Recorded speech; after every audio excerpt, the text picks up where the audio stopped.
Hello friends, मैं हूं doctor Sandeep Hatwar और आज मैं आपको बताऊंगा रिकवरी पोजीशन के बारे में। रिकवरी पोजीशन क्या होती है और ये कब देना होता है, इसके फ़ायदे क्या होते हैं।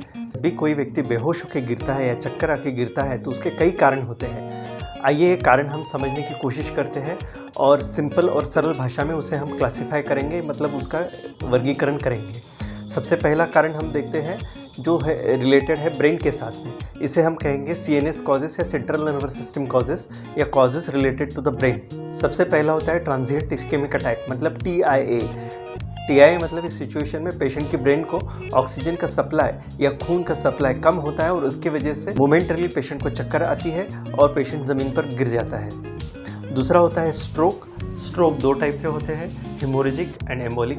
हेमोरेजिक स्ट्रोक में हमारे ब्रेन के अंदर जो आर्टरीज होती है या वेसल्स होती है, उसमें किसी कारण से अगर वो वेसल की वॉल फट जाए, टूट जाए, जैसे कि चोट की वजह से या हाई ब्लड प्रेशर की वजह से, तो उसकी वजह से ब्रेन के अंदर में ब्लीडिंग होता है और उसको हम बोलते हैं इंट्रासेरेब्रल हेमोरेज, और उसकी वजह से भी हमें चक्कर आ सकती है और हम चक्कर आके गिर सकते हैं।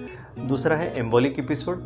एम्बोलिक एपिसोड ये यूजुअली हाई कोलेस्ट्रॉल की वजह से होता है, जिस हाई कोलेस्ट्रॉल हमारे ब्लड वेसल्स के अंदर, सारे ब्लड वेसल्स के अंदर डिपॉजिट होकर प्लाक बनाती है, और इस प्लाक में अगर किसी कारण से क्रैक हो जाए या वो प्लाक डिसलॉज हो जाए तो वो जाके आर्टरी में अटकाव पैदा करता है, और वो आर्टरी उस ब्रेन का किसी भी पोर्शन को वो आर्टरी ब्लड सप्लाई करती होती है, उसमें अगर ये एम्बोलस जाके बैठ जाता है तो उस ब्रेन के उस पोर्शन को ब्लड सप्लाई तुरंत बंद हो जाता है और उसकी वजह से भी स्ट्रोक आता है।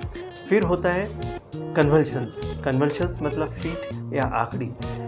इस कन्वल्शंस में ब्रेन से एबनॉर्मल इलेक्ट्रिकल इम्पल्सेस या इलेक्ट्रिकल डिस्चार्जेस निकलते हैं और उसकी वजह से भी हम हमारा बैलेंस खोकर ज़मीन पर गिर सकते हैं और अनकॉन्शियस हो सकते हैं। फिर नेक्स्ट नंबर पे आता है कार्डियक कॉजेस। कार्डियक कॉजेस मतलब जो हार्ट से जुड़ी हुई है।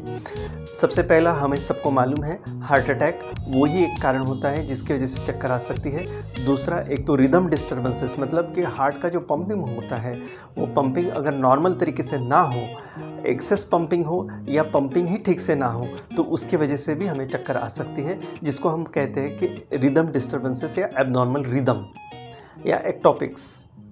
फिर next is blood pressure. Excess blood pressure मतलब हाई ब्लड प्रेशर, वो भी हमारे लिए खतरा है, या सडन लो ब्लड प्रेशर, ये भी हमारे लिए खतरा होता है। तो एक्सेस ब्लड प्रेशर की वजह से, जैसे कि मैंने आपको बताया CNS कॉजेस में, मतलब ब्रेन से रिलेटेड कॉजेस में, कि ब्रेन के अंदर की जो नसें होती है उसमें, मतलब आर्टरीज, ब्रेन के अंदर जो आर्टरीज होती है वो अगर दबाव सहन नहीं कर पाई तो उस आर्टरीज की वॉल्स फट जाती है और उसकी वजह से अंदर ब्रेन के अंदर हिमोरेज होकर, मतलब या खून का बहाव होकर हमें चक्कर आ सकती है। तो बेसिक कारण है हाइपरटेंशन, और सेकंड उस हाइपरटेंशन या हाई ब्लड प्रेशर की वजह से ब्रेन के आर्टरीज का फट जाना। दूसरा होता है कि लो ब्लड प्रेशर।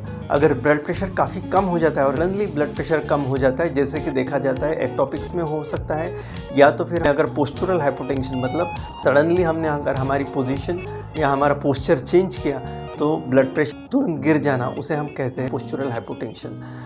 और पोस्चुरल हाइपोटेंशन की वजह से ब्रेन को ब्लड सप्लाई कम होता है और उसकी वजह से भी चक्कर आती है। फिर तीसरे नंबर पे आते हैं हमारे गैस्ट्रोइंटेस्टिनल सिस्टम, मतलब हमारी पाचन क्रिया से संबंधित किसी कारण की वजह से अगर हमें ज़्यादा उल्टियाँ हो गई या डायरिया हो गया, दस्त लग गए, तो उसकी वजह से डिहाइड्रेशन होकर भी हमें इस अवस्था में, बेहोशी की अवस्था में हम आ सकते हैं।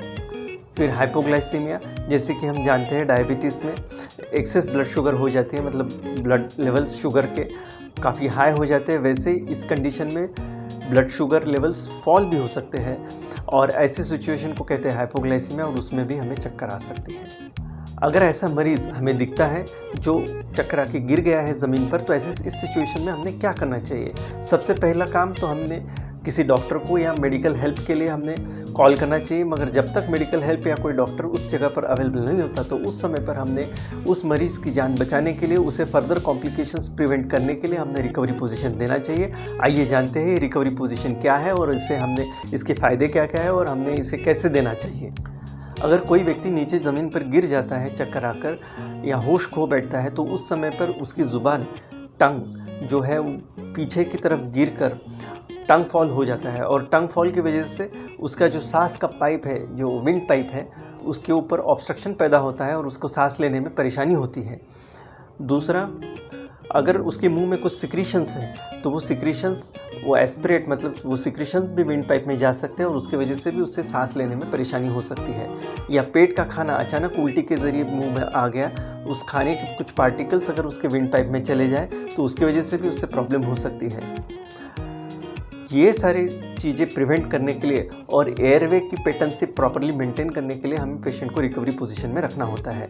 रिकवरी पोजीशन की वजह से पेशेंट का एयरवे मतलब सांस का पाइप जो है वो उसकी पेटेंसी मेंटेन रहती है, मरीज़ अच्छे से सांस ले पाता है और सांस अच्छे से चलने की वजह से हृदय की गति में भी कोई प्रॉब्लम नहीं होता है और बाय द टाइम आपके पास में मेडिकल एड या मेडिकल हेल्प पहुंच जाती है और उस मरीज़ की जान बचाई जा सकती है। तो इसलिए आप डॉक्टर हो चाहे नहीं हो, आपको ये रिकवरी पोजीशन के बारे में मालूम होना चाहिए। तो आइए हम जानते हैं रिकवरी पोजीशन के बारे में एक एक स्टेप के ज़रिए। इस वीडियो को बनाने में मेरे आइकॉन हॉस्पिटल नागपुर के सुपर स्पेशलिटी ऑपरेशन थिएटर के टेक्नीशियन और असिस्टेंट श्री राजेश यादव और श्री राहुल लिल्लारे, इनका सहयोग प्राप्त हुआ और मैं उनका आभारी हूँ। किसी को बेहोश होते देख इमीडिएटली आपको मदद के लिए आना है। घुटनों के बल पर, जैसे कि आप देख रहे हैं कि मदद करने वाला व्यक्ति मरीज़ के लेफ्ट हैंड साइड में बैठा है। फिर आप उसकी सांस चेक करिए। उसकी नाक से आती हुई गर्म हवा आपके हाथ को छू कर जाएगी, उसे आपको पता चलेगा।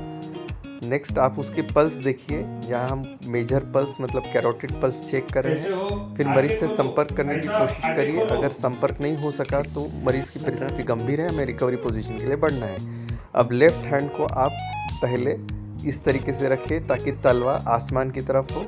फिर अपोजिट हैंड मतलब राइट हैंड को आप इस तरीके से पकड़िए। आपका ग्रिप उस हाथ पर अच्छा होना चाहिए। उसके लिए मरीज़ के फिंगर्स और आपके फिंगर्स ऐसे इंटरलेस करके ठीक से पकड़िए। फिर वो हाथ उसके बाएं कान पर रखिए। फिर राइट पैर को घुटने से मोड़िए और उसी के शरीर का वज़न का प्रयोग करते हुए मरीज़ को ऐसे रोल करिए ताकि एक करवट पे वो आ जाए। आप घुटने से भी पकड़कर ऐसे रोल कर सकते हैं, वो ज़्यादा आसान पड़ता है। फिर गर्दन को आप सीधा करिए और पैर को ऐसा फैला दीजिए ताकि वो फिर से रोल बैक ना हो। और गर्दन को आप थोड़ा एक्सटेंड करिए और मुंह को ज़मीन की तरफ मोड़िए ताकि मुंह में अगर कुछ सिक्रीशंस हो तो वो बाहर निकल जाएंगे और एस्पिरेशन नहीं होगा। ये हो गई फाइनल रिकवरी पोजीशन। बीच बीच में आपको उसकी सांस और हृदय की गति चेक करते रहना है और तुरंत डॉक्टर को बुलाना है। अगर मदद करने वाला व्यक्ति मरीज़ के राइट हैंड साइड से अप्रोच करे, सेम स्टेप्स फॉलो करना है। पहले घुटनों के बल पर ठीक से बैठना है। फिर सांस चेक करनी है। नाक से आती हुई गर्म हवा अपने हाथों से ऐसे फील करना है। अगर सांस अच्छी से चल रही फिर पल्स देखिए। ये मेजर पल्स कैरोटिड चेक करें और ये रेडियल पल्स मतलब पेरिफेरल पल्स भी चेक करिए साथ में। फिर मरीज से संपर्क साधने की कोशिश करिए। कंधे पर हाथ रखकर पूछिए। अगर संपर्क नहीं हो पाया तो समझिए कि हमें अभी रिकवरी पोजीशन उसे देना है। जिस तरफ हम बैठे उस साइड का हाथ का तलवा ऐसे रखना है साइड में ताकि हाथ का तलवा आसमान की तरफ हो। अपोजिट हाथ मतलब अभी मदद करने वाला व्यक्ति राइट साइड में बैठा है तो मरीज़ का लेफ्ट हैंड हमें इस तरीके से पकड़कर उसके कान पर ऐसे रखना है। फिर राइट पैर को घुटने से मोड़िए और मरीज़ के शरीर का वज़न का ही इस्तेमाल करते हुए उसे एक करवट पर मोड़िए। फिर गर्दन को थोड़ा एक्सटेंड करके मुंह को नीचे की तरफ मोड़िए। फिर पैर को सीधा करिए और गर्दन को हल्के से एक्सटेंड कर दीजिए और मुंह को ज़मीन की तरफ मोड़िए हल्के से। ताकि मुंह में अगर कुछ सिक्रीशंस जमा हो तो वो ज़मीन पर आ जाएंगे और वो मुंह में न रहते हुए सांस के पाइप में जाने का खतरा टल जाएगा। ये हो गई हमारी फाइनल रिकवरी पोजीशन। इस पोजीशन में हमें बीच बीच में पेशेंट की सांस और हृदय की गति चेक करते रहना है और डॉक्टर को मदद के लिए बुलाना है। जब भी कोई व्यक्ति आपके सामने बेहोश हो जाता है तो उस समय हमने क्या नहीं करना चाहिए, आइए देखते हैं। सबसे पहले हम देखते हैं कि ऐसी सिचुएशन में लोग अचानक से भीड़ जमा कर लेते हैं और वहाँ पर मरीज़ के आजू बाजू में जमा होकर उसे खुली हवा मिल नहीं सकती है। तो ऐसे हमें नहीं करना है, बिल्कुल भी नहीं करना है, क्योंकि मरीज़ को ये बहुत इंपॉर्टेंट है कि उसे खुली हवा मिलती रहे ताकि उसको ऑक्सीजन और सप्लाई प्रॉपरली मिलता रहे। तो हमें ये भीड़ इकट्ठा नहीं करना है। एक हमारी नॉर्मल टेंडेंसी होती है कि ऐसे व्यक्ति को हम उठाने के लिए या जगाने के लिए उसके मुंह पर पानी छिड़कते हैं, ये भी हमें नहीं करना है। कुछ लोग उसे पानी पिलाने की भी कोशिश करते हैं, तो ये भी हमें नहीं करना है।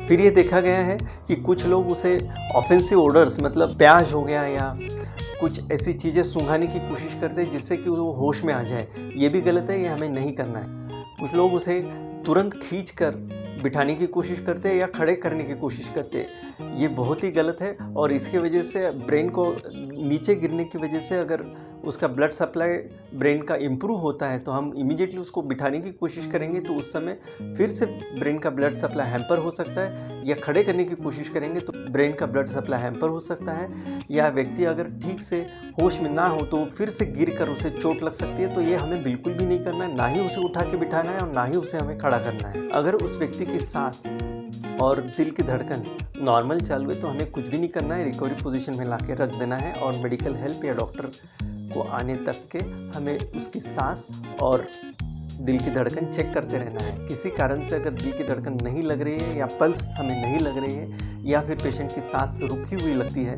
तो उस सिचुएशन में हमें CPR मतलब कार्डियोपल्मोनरी रिससिटेशन इमीडिएटली चालू करना है। CPR क्या होता है हम नेक्स्ट वीडियो में देखेंगे। तो ये थी दोस्तों रिकवरी पोजीशन के बारे में पूरी जानकारी। अगर आपने मेरे चैनल को सब्सक्राइब नहीं किया है तो प्लीज़ सब्सक्राइब बटन पर क्लिक करिए और बेल आइकॉन को एक्टिवेट करिए और इस वीडियो को ज़्यादा से ज़्यादा लोगों में शेयर करिए ताकि सारे लोगों को रिकवरी पोजीशन के बारे में जानकारी मिले और हम लोगों की जान बचाने में सफल रहे। धन्यवाद।